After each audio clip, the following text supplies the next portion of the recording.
ख्वाब देखा कोई? ठीक है, सोचने दो मुझे। तुमने यही देखा ना कि तुम्हारा बच्चा तुमसे दूर भाग रहा है, तुम्हें पहचान नहीं रहा है? यही देखा ना? ज्यादा दिन यहां रहोगे तो ऐसा ही होगा। मेरी बात मान लो, ये सही जगह नहीं है।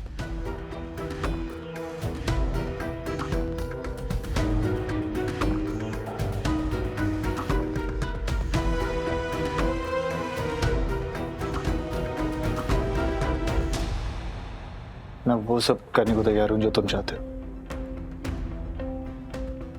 किसी को खून करने के लिए भी तैयार हूं। तुम अपनी बीवी से बहुत प्यार करते हो। बड़े किस्मत वाले होते हैं वो लोग जिन्हें सच्चा प्यार मिलता है, पर बदकिस्मती से मुझे आज तक कोई ऐसा नहीं मिला।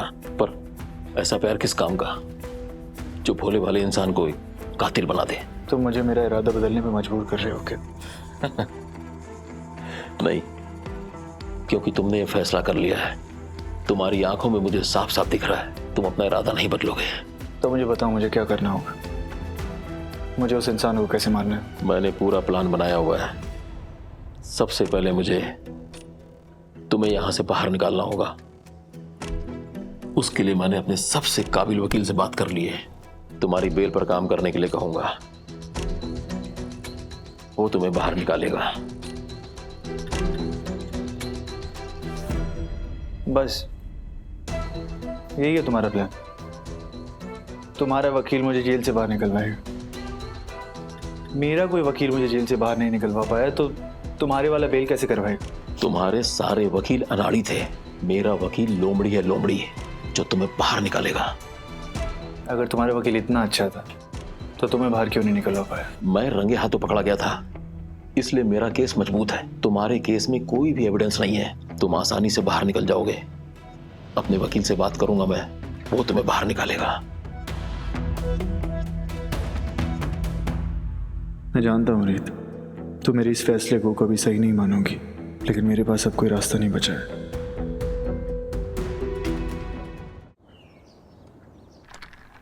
माँ। अरे कहाँ जा रहा है तू?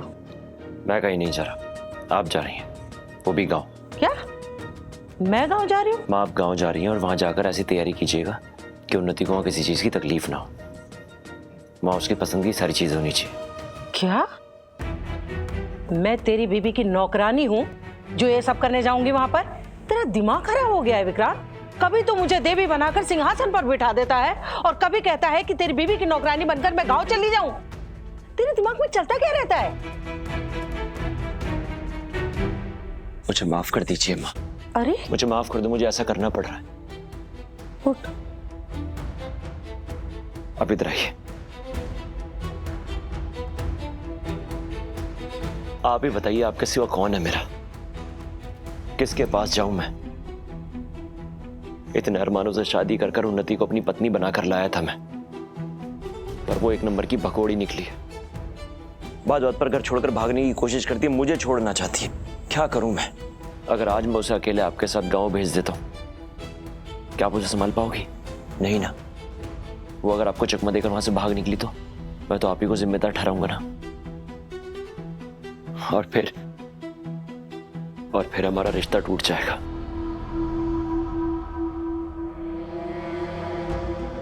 आप पहले ही अपनी एक औलाद खो चुकी है ना, अब आपकी एक इकलौती औलाद मैं ही हूं। क्या आप मुझे भी खोना चाहती हैं? नहीं ना। प्लीज मां, मेरी मदद कीजिए, मेरा साथ दीजिए। मैं उन्नति पर नजर रखना चाहता हूं। हम एक बार तीनों गांव चले गए ना तो सब कुछ सही हो जाएगा, कोई समस्या नहीं होगी, किसी पे कोई दोष नहीं आएगा और हम गांव जाकर आराम से रहेंगे, खुशी खुशी रहेंगे। और तुम मां उस घर में देवी बनकर रहोगी, वो देवी जिसके आशीर्वाद से हमें बहुत प्यारा सा बेटा होगा, आपका पोता। ठीक है, मैं जाऊंगी।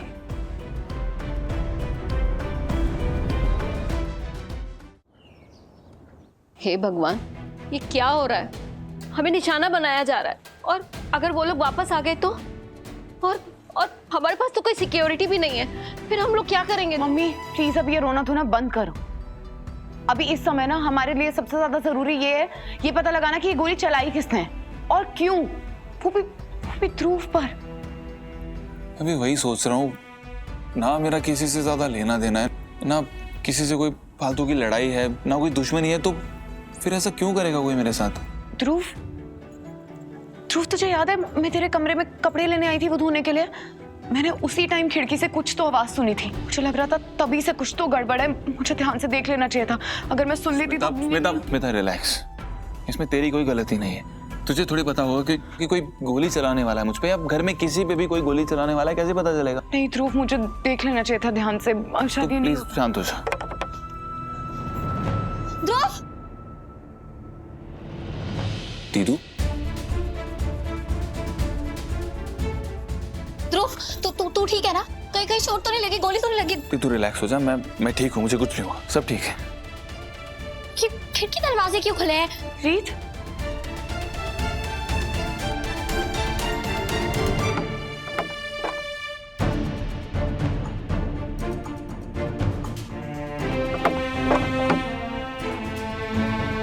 दीदू, ये क्या कर रही है तू? मुझसे बात कर, बता तो हुआ क्या है? ध्रुव, अभी इतना टाइम नहीं है तुझे सब बताने का। तुझे बस खुद को सेफ रखना होगा और चाची स्मिता, आप लोगों को भी अपना ध्यान रखना होगा। कोई अकेले बाहर नहीं जाएगा, कोई दरवाजे या खिड़की के पास नहीं खड़ा रहेगा। पहले रिलैक्स हो जाओ और मुझे बता कि तुझे गोली चलने के बारे में बताया किसने, क्योंकि हमने तो किसी को भी नहीं बताया।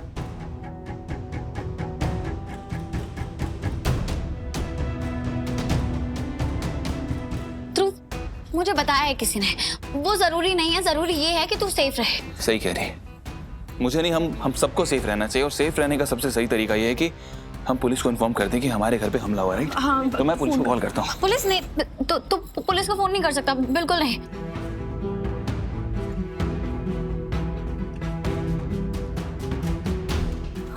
तो मेरे साथ चल, मुझे बात करनी है तुझसे कुछ। ध्रुव, दीदू, अब मुझे बता बात क्या है? तो क्यों नहीं चाहती कि मैं पुलिस के पास जाके उन्हें इन्फॉर्म करूं? कोई बात है जो तुझे परेशान कर रही है?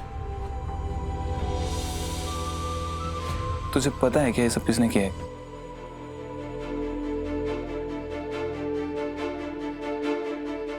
दीदू बोलना, मुझे सच जानना है। देख प्लीज मुझे सच बता, तुझे मेरी। नहीं ध्रुव, तुझे मेरी कसम, तू मुझसे भी कुछ नहीं पूछेगा। मैं तुझे सब बताऊंगी, लेकिन अभी नहीं, बाद में। अभी तेरा पूरा ध्यान अपनी सेफ्टी पे होना चाहिए। ध्रुव, तुम सब पे खतरा मंडरा रहा है, तुझे सबको सेफ रखना है, खुद को भी, चाची को, स्मिता को, सबको। प्लीज, मैं तुझे सब बताऊंगी बाद में। दीदू राखी, मैं बतवाता हूँ तुझसे, प्रोटेक्ट मुझे तुझे करना चाहिए, तुझे मुझे नहीं। लेकिन तू रहेगा तो हमेशा मेरा छोटा भाई ना, और मैं हमेशा तेरी ढाल बनूंगी। दुनिया की कोई भी चीज ये बात नहीं बदल सकती, इसे हमेशा याद रखना, ठीक है? दीदू तो मुझसे कुछ छुपा रही है, क्या और क्यों मैं नहीं जानता, लेकिन तेरी बांधी हुई हर राखी मुझे कह रही है कि मुझे इस समय तेरे पे विश्वास करना चाहिए।